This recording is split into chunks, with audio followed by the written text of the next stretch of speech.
হে নবী, মুমিন পুরুষদের বলে দাও তারা যেন নিজেদের দৃষ্টি সংযত করে রাখে এবং নিজেদের লজ্জা স্থানসমূহের হেফাজত করে।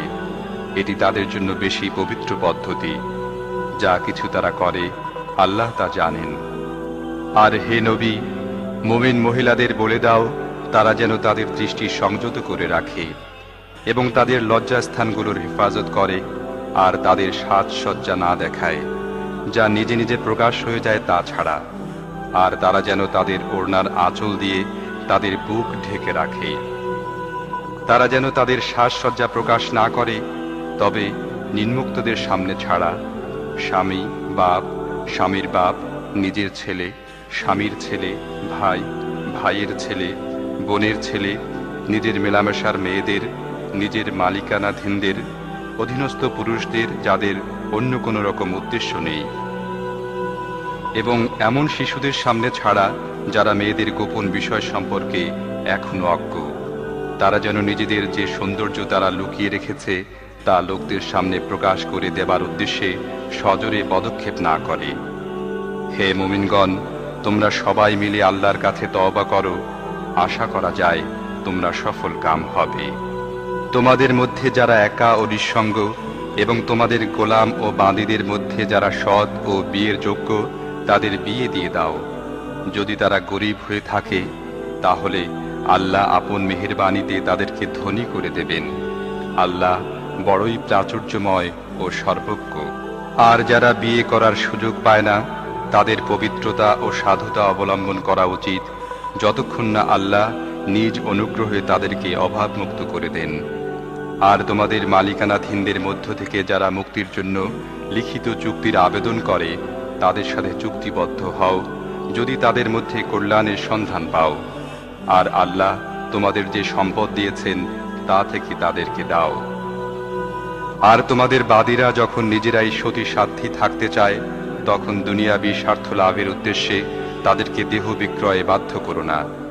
আর যে তাদেরকে বাধ্য করে তবে এ জোর জবরদস্তির পর আল্লাহ তাদের জন্য ক্ষমাশীল ও করুণাময়।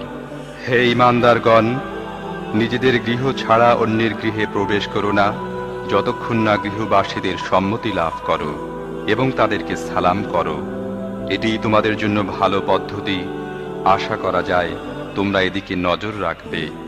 তারপর যদি সেখানে কাউকে না পাও তাহলে তাতে প্রবেশ করো না যতক্ষণ না তোমাদের অনুমতি দেয়া হয়। আর যদি তোমাদের বলা হয় ফিরে যাও তাহলে ফিরে যাবে। এটিই তোমাদের জন্য বেশি শালীন ও পরিচ্ছন্ন পদ্ধতি, এবং যা কিছু তোমরা করো আল্লাহ তা খুব ভালোভাবেই জানেন।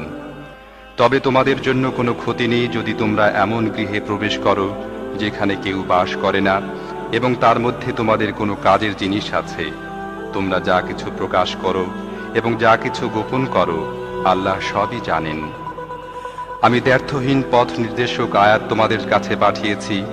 তোমাদের পূর্বে অতিক্রান্ত জাতিদের শিক্ষণীয় দৃষ্টান্ত তোমাদের সামনে উপস্থাপন করেছি এবং মুত্তাকিদের জন্য উপদেশও দিয়েছি। আল্লাহ আকাশমণ্ডলী ও পৃথিবীর আলো। বিশ্বজাহানে তার আলোর উপমা যেন একটি তাকে একটি প্রদীপ রাখা আছে। প্রদীপটি আছে একটি চিমনির মধ্যে। চিমনিটি দেখতে এমন যেন মুক্তোর মতো ঝকমকে নক্ষত্র। আর এই প্রদীপটি জয়তুনের এমন একটি মুবারক গাছের তেল দিয়ে উজ্জ্বল করা হয় যা পূর্বেরও নয় পশ্চিমেরও নয়, যার তেল আপনা আপনি জ্বলে ওঠে, চাই আগুন তাকে স্পর্শ করুক বা না করুক।